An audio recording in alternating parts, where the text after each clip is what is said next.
Listen to me.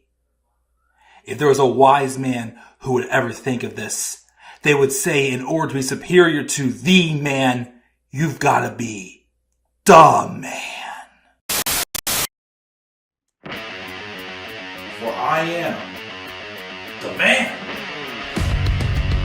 himself.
It's going to be a long night. It's going to be a long night.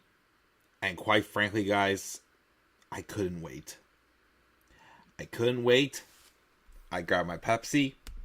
I have my peanut butter M&Ms. I got it all. I got it all because I had to do this tonight. I couldn't wait till tomorrow. I couldn't wait until Monday. I had to do this tonight. Guys, WWE Elimination Chamber 2025, to me, will go down as one of the best pay-per-views I have ever seen. Probably the best pay-per-view under the Triple H era. My God, what a night. What a night. Between the two chamber matches, the non-chamber matches, which were actually good to amazing, to that ending. That legendary moment. The moment we thought we would never get. And it happened. Again, I couldn't wait until tomorrow. I had to do this tonight. That and the turn alert. I'm going to record that after this review. So I'm ready to go tonight. And I want to do this tonight. What is going on, guys? This is the Club of the Man 1993. And again, we are here live for this late review. This is one of the first times in a long time that I've actually gone live right after a show. I know it is risky with a bunch of other bigger YouTubers like Just Alex or Solid Monster or several other people who, are probably going live right now. Some might be wrapping up because I needed time to get this stream prepared, but I was not waiting. I don't care if it's almost 1 o'clock in the morning here. I'm awake. I'm doing this. I cannot believe the show we got tonight. And we really got what we got at that ending. I really regret though. I really, really wish I would have been live for that. I wanted to stay live so bad for that ending. But again, Dan was like, I'm done. I'm good. So I respect that. I could have pulled out my phone and at least recorded myself.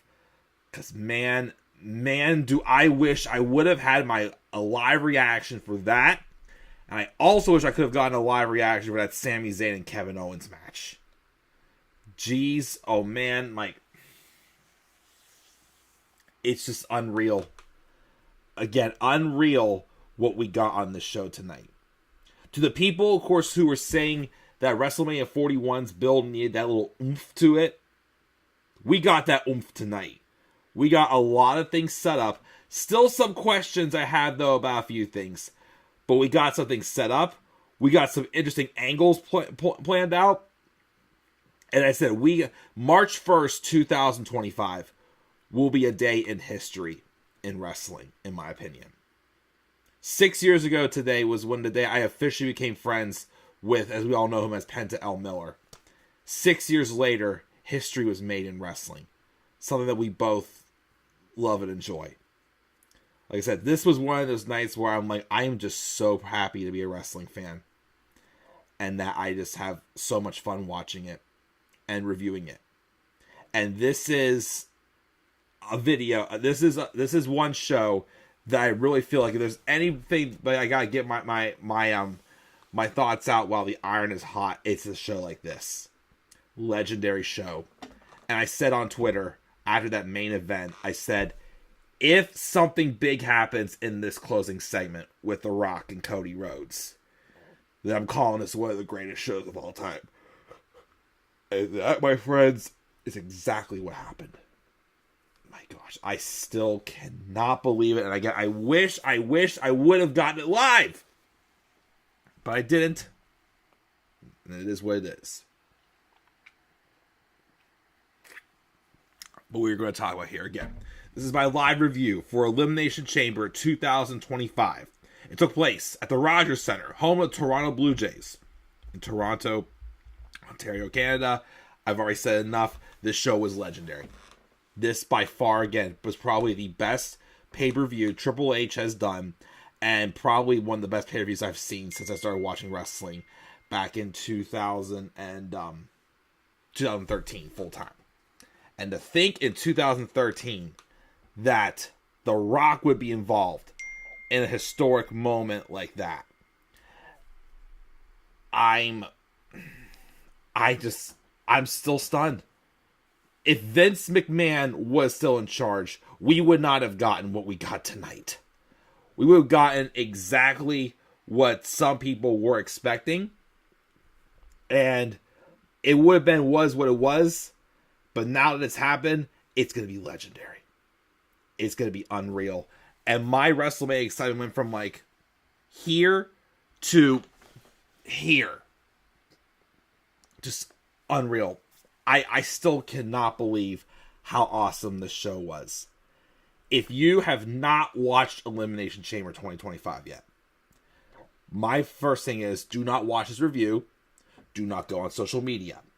Watch the show and watch to the very end. I can promise you this show will not disappoint you. So we're going to get rolling, guys, though, because like I said, I do want to make sure I record the turn alert before I go to bed and other things. But, you know, again, we'll hopefully be here again tomorrow for a few other things. Well, maybe a couple other little odds and ends that I'm doing. I was able to also get more done with the best and worst match videos and a couple other things today. So hopefully I can continue on a roll with the next couple days, getting some more content pound out there. Of course, also get the WrestleMania 41 card, because as Triple H said, we are for sure now on the road to WrestleMania 41. But let's check our live chat before we go on the air. I mean, before we talk about the show. We have Tyler in the live chat say, "Hi, Mike." That ending. We also have Matthew Berman saying, "Man, that heel turn is legendary." Exactly. It for sure is, my friend. Robbie, after that ending and the show in general, the Road to WrestleMania just got injected with hydro fuel. I'm pumped for everything it is about to follow. For sure, yes. If it was 2 years earlier, if Bianca and Rhea Mania, it would have been fine. But it was so boring. Also, Rhea is winning on Monday. We'll talk about, of course, that as well. Robbie said the look of stone on Cena's face before he turned heel on Cody was epic. Plus, Rock's slash throat just added to the moment. And people are pointing out that Rock did like the 2 and then the 3 thing as Cena did what he did. And then, of course, we got little Fettuccine 68 saying TKO Cena. Oh, yes. We got Tia Couponer.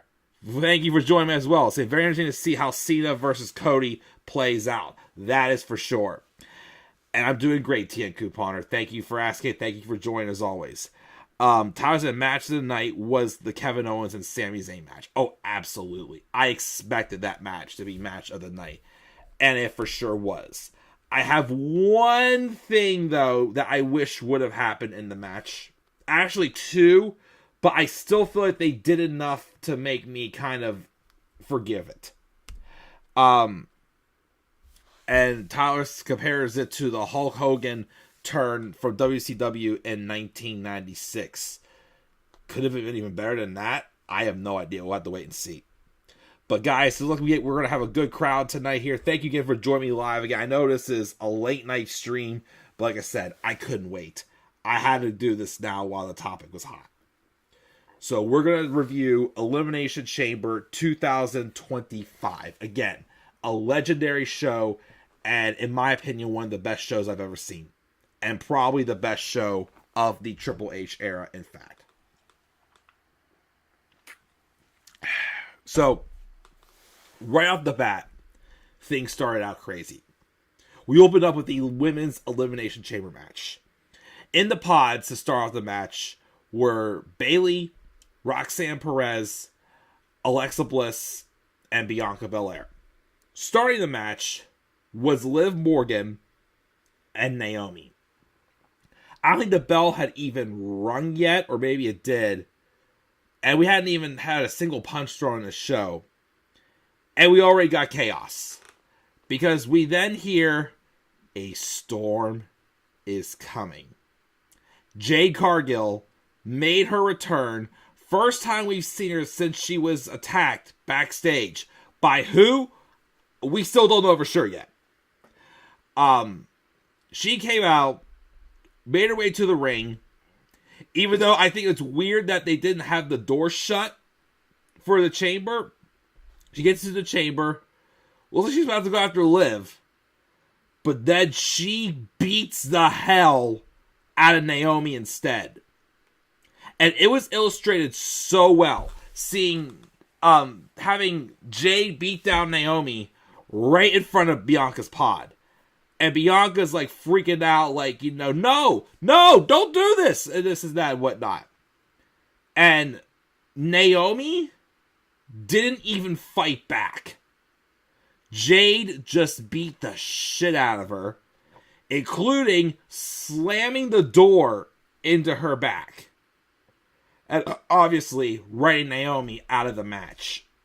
And Bianca sitting in the cage, hopeless. So Liv kind of got a free pass for a few minutes. Until I believe it was Bayley, I think it was, who came out next. I think it was Bayley, then Roxanne, or Roxanne, then Bayley, whichever it was, Alexa, and then Bianca. I can't remember the order it was. Actually, you know what? No, I'm gonna double check it right now. Let me double check this for sure. Let me go to one of my favorite sites I like to go to. It's Markout Moment. Hang on. Let's get it here. I'm going to get the order correct. Let me see here. Oh, wait. Robbie would confirm for me. Thank you, Robbie. Bianca, then Bayley, then Roxanne, and finally Alexa. Thank you, Robbie. I did forget the correct order. But, after getting... So that's how the order went down. Not surprisingly... the first person who did get officially eliminated in the match was Bayley. After, of course, Naomi got taken out from the injury. Then it was Roxanne who got eliminated. And then when it came down to Alexa, Liv, and Bianca, it went Alexa Bliss. Then it came down to a nice back and forth at the end, of course, between Liv Morgan and Bianca Belair. And we all know Bianca would go on to win the match. Now, when Bianca first came out of her pod, she immediately went to the door to check on Naomi, of course. But let's be real.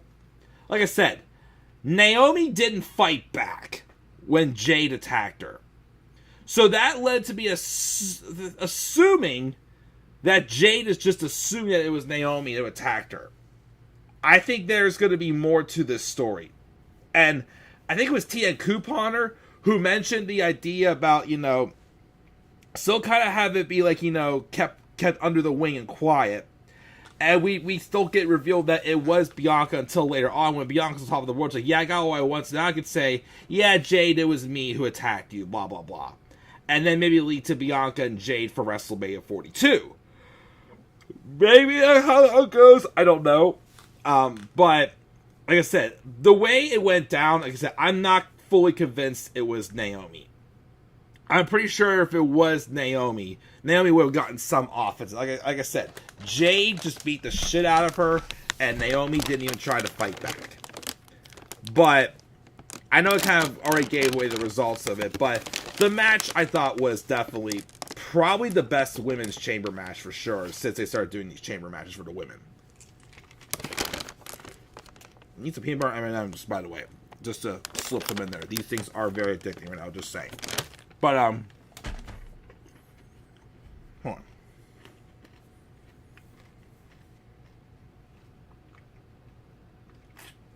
Yeah. I shouldn't have done that. Snack break early? I don't know, guys. Okay,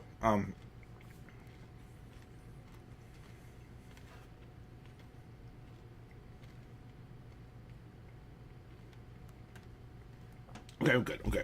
But overall, like I said, I do feel like there hasn't really been any good women's chamber matches until this one. Well, ones that really stand out. And like I said, I feel like, whenever, like in 2017, 2018, they're starting to do the whole women's first this, women's first that. I feel like the first women's chamber match kind of came to a point where we're kind of like, okay, we're sick of kind of hearing first for women, everything basically at the time. But this, by far for sure, was the best one. Again, with the storytelling with Jade coming out and assuming it was Naomi who attacked her. Bianca, of course, in the pod, but at the same time, again, I still think it was Bianca who attacked Jade. And this thing where, Bianca's just been very good at hiding the fact that it indeed was her. Now that, of course, that she thinks the case is closed and then everybody thinks it was Naomi, she can just focus on getting the title and get away with what she did. Basically, it's the story. Truth be told, though, I thought the person who shined the most in this match, though, was Liv. I feel like her performance was outstanding. She had a bunch of great maneuvers in there. She also took some very, very nasty bumps. Subject, of course, that hair whip she took from Bianca while hanging from the cage on top of one of the pods. That sounded like it hurt. And some of the bumps she took, too, were just absolutely insane. I also swear that she also is the one who gets, like, hung with her legs wrapping around her opponent's, like, necks, and she gets slammed into the cage in the pod. Because I remember when Shayna had her dominant victory in 2020's Women's Chamber, which was not a good match, by the way, if I have never mentioned before. I feel like, ever since then, Liv always takes those crazy bumps inside the chamber. But again, like I said, I thought she was the star of this match. Bianca, though, would come away with the victory. Actually, I forgot also, Liv also had a very unique pinfall on Alexa Bliss, as she also pulled on Bianca's hair to be able to make the cover. And also, there was a time where it was like Bianca was being used as like a freaking yo-yo, because like I think Liv had the back of her hair. She pushed her into the gate, and she ricocheted back. Pushed her forward again, ricocheted back, and just while was just like holding on to her hair. Like I said, I thought she was the star of the match, but of course it was obviously Bianca who came away with the victory.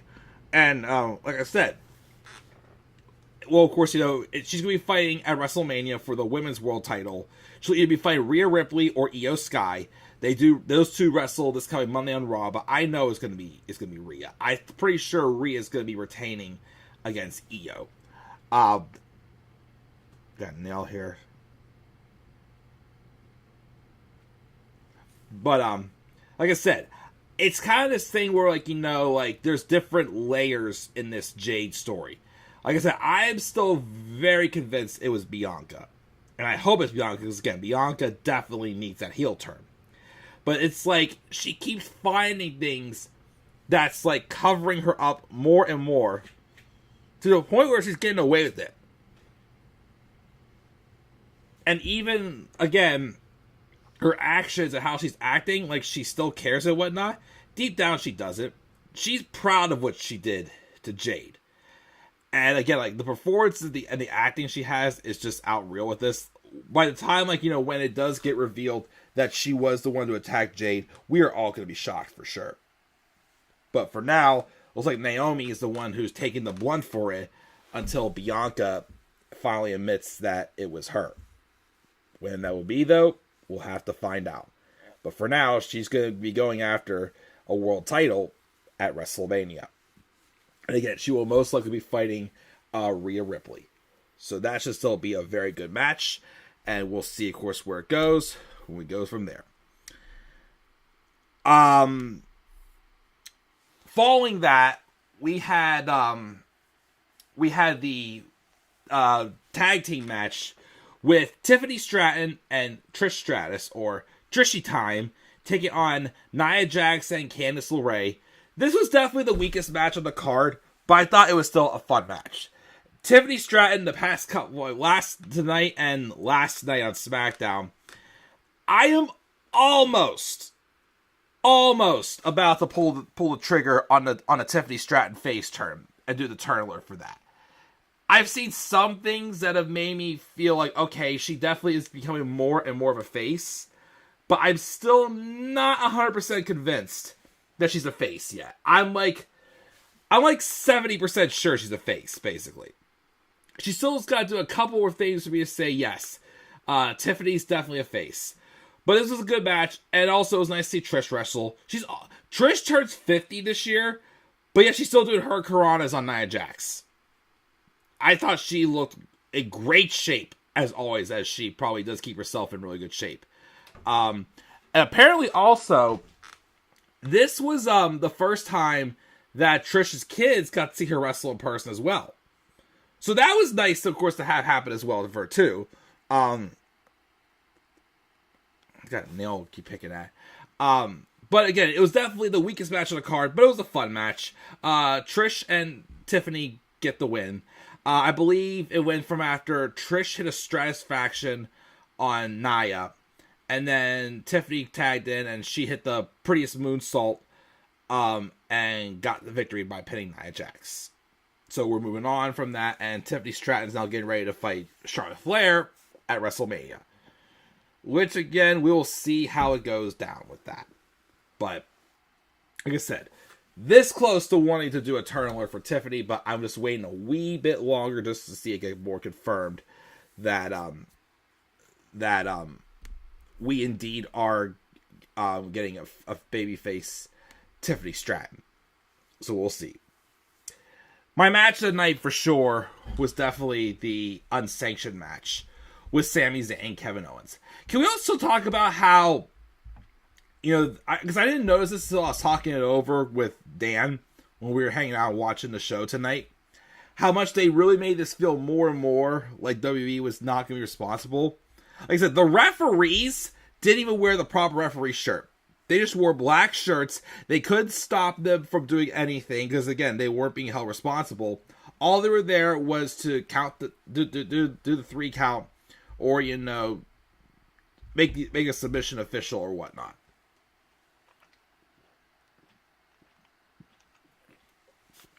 And Sami Zayn and Kevin Owens did in fact have the fight that I thought they would have.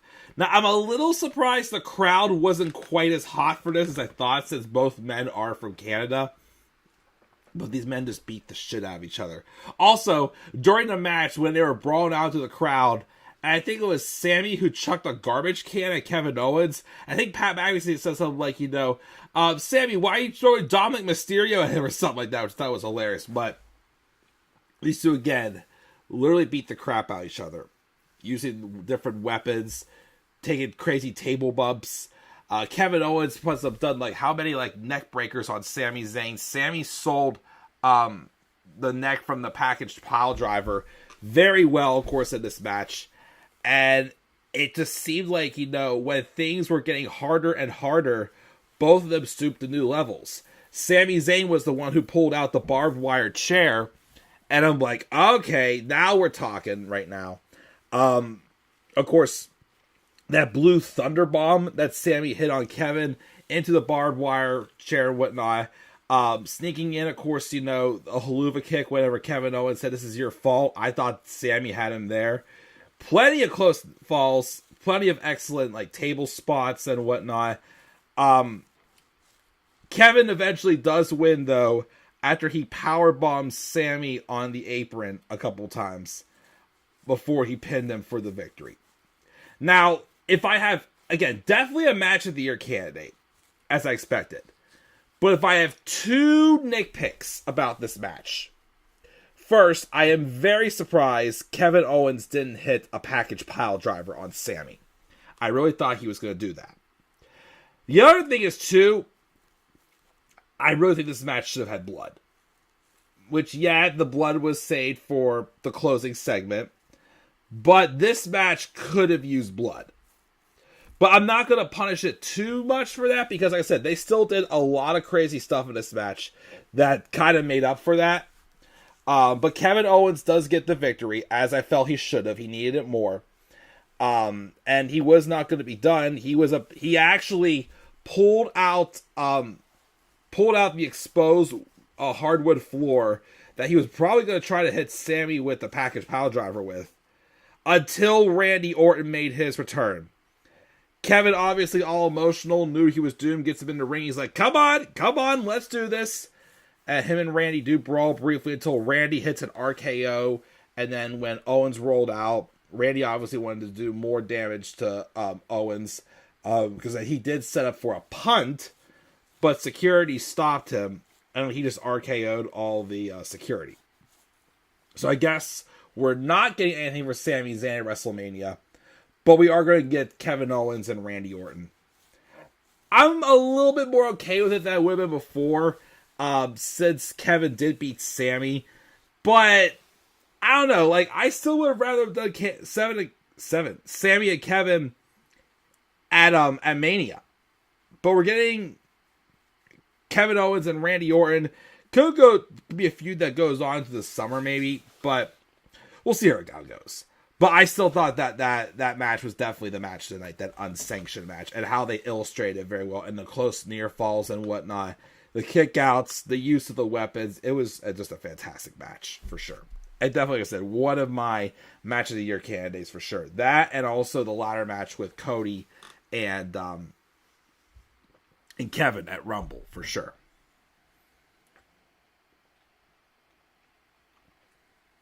All right, let's talk about the main event. The main event was the men's chamber match, which featured in the pods, to start off, Logan Paul, Damian Priest, CM Punk, and the man of the night, John Cena, were all in the pods. And starting off the match was Seth Rollins and Drew McIntyre. Again, the star power in this match was unreal, but it was still an excellent match. First off, whenever it was Seth and Drew fighting, they spent a lot of time brawling right by CM Punk's pod. And Punk's reactions was absolutely priceless. I still wish they would have done a triple threat at some point with Seth, Rollins, with Seth, Punk, and McIntyre. But how many promo wars the three of them have had at once, it would definitely be a hell of a match. So I'm hoping for that at some point down the line.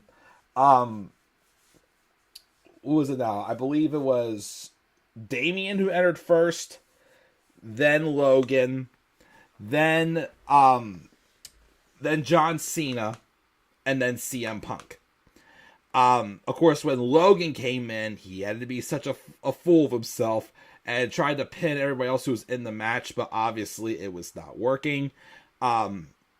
Surprisingly, though, Logan was the only person that came out of this match without a direction, because Damian Priest defeated Drew McIntyre, and we've also seen Damian eliminate Drew at Rumble. So even though they've had matches before, I guess that's the match for WrestleMania for them. And then Logan just got eliminated by Punk and had really nothing set up for him. So now I wonder who Logan's going to fight, because isn't AJ Styles going to be fighting Braun Breaker for the Intercontinental title? I wouldn't be a fan of them adding Logan Paul into this multi-man match, because he shouldn't really be in this multi-man match, but we'll see where that goes. Maybe Logan won't be on WrestleMania. Just like I'm starting to believe that Roman's not going to be at WrestleMania, because he literally has nothing set up for him. But I could be wrong, of course, as well, for sure, on that one. Like I said, Drew McIntyre was eliminated by Damian Priest. And then Drew kind of got revenge on Damian by Claymore and him.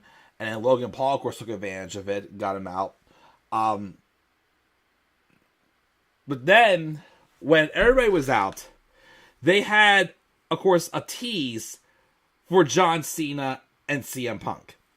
But then Seth got involved. He told Cena, hey, when he's in here, he's my business. Because he just gruesomely hates CM Punk. Of course, then eventually, after Logan got eliminated by CM Punk, it was basically 2-on-1. As basically both men just ganged up on Rollins. Especially because, they got their moment interrupted. But the moment they got Rollins out, which they got Rollins out by hitting a GTS and then an AA afterwards. After that happened, it was just Cena and Punk. And they were basically just like being cool with it, but also showing like, hey, I got no friends inside this chamber. And then, of course, I kept seeing that they left the door open. And I'm like, okay, something's going to happen. And sure enough, Seth Rollins curb stomped CM Punk, leading to John Cena putting Punk in the STF and getting Punk to pass out. We will talk about, of course, that a little bit more in depth when we get to the turn alert.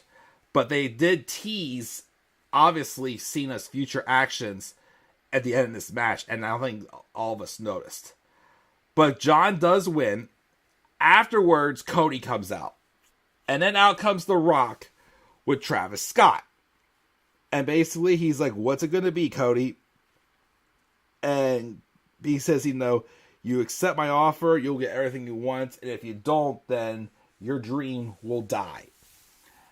Cody says, and keep in mind this too, John Cena stuck around too for this. He was just telling how much he respected him and that he can't wait to fight him at Mania and they were going to have a great match. But Cody basically told The Rock, no, go F yourself. I was not making The Rock happy, but Cena was in the background like, yeah, doing the typical, rousing up and whatnot. And then he goes to give Cody a hug because he was proud of Cody for sticking up for himself. But then that's when the iconic moment happened. You see Cena hug Cody. And then you see that stoned look in his eyes. And you're just like, they're going to do it. And you cut to The Rock, who basically does the whole cutthroat thing. Cena goes back to smiling. And then, boom! Kicks Cody Rhodes right in the balls. We all lost it. John Cena, for the first time in 20 years, turned heel and sold his soul to The Rock. And basically with the two of them and Travis Scott, they just basically just picked the bones of Cody. Mostly John. He did attack Cody with The Rock's final boss, Brass Knucks. He hit him twice with the championship. He also ripped off Cody's shirt and tie and choked him out with the tie. And The Rock whooped him with a belt similar to the one that he had last year that he whooped Cody with. But this one said Cody's soul, and it had the date of the day Dusty Rhodes died. And Cody got busted open during this beatdown too. And The Rock wiped the blood on Cody's blood on the belt. But John Cena does in fact go heel. We were told that this would be an industry-changing weekend. That's industry-changing right there. John Cena was never supposed to be a heel again. He never was. I still cannot believe the fact. I'm still saying he turned heel. If Vince McMahon was still around, we would have had John Cena be a good old John Cena, and this whole build him and Cody would have just been, oh, I respect you, man. I respect you, man, but you have what I want, so we can't be friends for one night, blah, blah, blah, all that stupid jazz. No. I said this since they first announced his retirement tour, and since the beginning of the year. John Cena should go heel. they were setting it up perfectly by constantly, reminding us that Cena hadn't won a singles match since 2018. And well, first off, to be honest, I thought he looked great in the Chamber. I thought he had an excellent, believable performance. Rumble, I felt like he kind of sat off to the side a little bit too long, but he made up for it here in this Chamber match. But I just still cannot believe they pulled the trigger, especially having him being paired up with The Rock. Remember, 1 year ago, John did help Cody win the title by fending off Solo. The Rock, though, then fended off John, though. And based off of their history, who would have thought that John Cena's heel turn would have been for aligning with The Rock? Could it be more so like a Hollywood Cena thing, or like a Hollywood type, stable or something with those two, and of course Travis Scott, but Travis Scott's not a wrestler, of course, as well. But yeah, like I said, shocked, but I love it. It was a moment in history with that closing segment. I still wish I would have done live reactions to that, because it would have been unreal for sure. But that's going to be my review, guys. Like I said, I gave this show an A+. It's legendary. All the matches were good to amazing. And just that closing segment was just so well done. Including, again, John Cena turning heel. I still can't believe he turned heel either. But I don't think I'm going to do the turn alert tonight. I'm going to wait till morning to do it. But I will talk more, of course, about the John Cena heel turn, though, in the turn alert video I do tomorrow. So, let's check the live chat before we go off the air again. I gave Chamber an A+. By far, like I said, probably the best show I have ever seen, for sure. But let's check the live chat, and then I'm going to bed, because I am tired. I try to, hang strong. But again, I'm beat. Robbie says, Mike, I love the overall presentation of the Unsanctioned match. The referee wearing a solid black shirt, the dark lighting, Alicia Taylor's emphasized WWE will not be held responsible. Yes, like I said, they didn't do that whenever they did Triple H and Seth Rollins WrestleMania 33. They treated it like a regular match. And when you play more to the stipulation, that's what makes it even better. Tyler said Jade just turned heel. Jade's not turning heel anytime soon, unfortunately, buddy. Little things like they make the Unsanctioned match special. Definitely one of Triple H's best qualities as a booker. The extra elements that emphasize the importance of the match. That's for sure there as well. Robbie also didn't confirm the order of the women being eliminated. Tia Couponer says, thank you, Robbie. Robbie also says, I was surprised Alexa was eliminated after Roxanne. I thought I would have been the other way around, or Roxanne as the runner-up. She had a great showing once again. Big things in her future. Yes, definitely. Roxanne did have a great performance in the Rumble match. In the Rumble match and in the Chamber. Not as good as the Rumble, I thought, but still she looked great, I thought. The Chips of Jericho. Scoop him up, man! I will love chips. Although, this was M&M's that I snuck in my mouth. Robbie realized in 2021 he didn't have any women's chamber matches. It was Daniel Bryan's win to face Roman Reigns. Same night for the Universal title. The Miz winning the WWE Championship in his match. Really? They didn't? Why am I thinking that they still did? I don't know. I could be thinking things, but maybe. Correction. Drew McIntyre retaining his title, then losing to The Miz due to his cash in. Yes. Really? There was no women's chamber matches in 2021? Well, I feel like there was. I don't know. Could Jade cost Bianca at Mania? It's possible. She figures out it was her. Cody, Tia Couponer wanted blood in the KO and Sami match, which I agree, yes. But I still thought they did enough and some great storytelling to kind of make up for it. But I agree. That match should have had blood in it. Dakota SNZ. That heel turn was 20 years in the making. Yes, it was. Robbie said death by powerbomb. I was going to say after his return that Orton versus KO should be last man standing. But they the stipulation should be saved for another potential Mania match. A steel cage match would still be great. That would be good too. If you want to do something more like, last man standing or like I quit, I say give it to Punk or Rollins. With how personal that feud, of course, is. And that's definitely happened at Mania as well. Maybe Sami gets thrown into a multi-man match for the IC title. Maybe, we'll see. Randy RKO 22-7 security. He did do RKO a lot of security. With Cena turning heel and uniting with The Rock, I think this could be a great and final chance for WrestleMania to finally build to Rock versus Roman at WrestleMania 42. For sure, it should have happened this year, but rumors are The Rock didn't want to interfere with John Cena. Little did we know he was going to work with John Cena. Imagine Cena wins number 17, and during his reign, Roman becomes number 1 contender, and they meet at SummerSlam. Rock can feign being torn between his champion and his cousin, but swerve, he screws Roman, which could, of course, happen if they want to set up WrestleMania 42. Like I said, that match for Rock and Roman cannot be booked on the fly. It has to actually have its thing to it. Let me see here. Given what happened with Punk and Rollins, I want to see them in a last man standing match at WrestleMania. And for Roman, save Jacob Fatu for him. I mean, that's a big question now, too. What does Roman do in Mania? They could do him and Jacob if they wanted to. They may at this point. Who knows? Cody told Rock to F-bomb no bleep. Yes, again, no censoring for that for sure. It was awesome.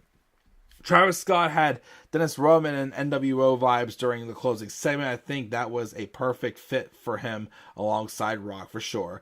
Like Rock said, Mike, Cody's story with him isn't over. It's far from over. Because what can I say except you're welcome? Jeez. I like that they did the Cena heel turn. And WrestleMania Night 1 or future People Mile events be Cena and Rock versus Cody and Roman. Could happen in the future down the line, but definitely not yet. Tyler gave it a 7.5 out of 10. I gave it an A+. Like I said, I really thought this show was legendary and just knocked it out of the park for sure. But I think I'm going to call it a night here, guys. Like I said, I do have the stuff ready for the turn alert for John Cena, but I'm tired. I'm going to go to bed, and I'll do it in the morning. I'll do the turn alert then and get it posted. So, guys, what are your guys' thoughts on this historic pay-per-view, the John Cena heel turn, all other things happening for WrestleMania 41? Leave your guys' thoughts, of course, down in the comment section below.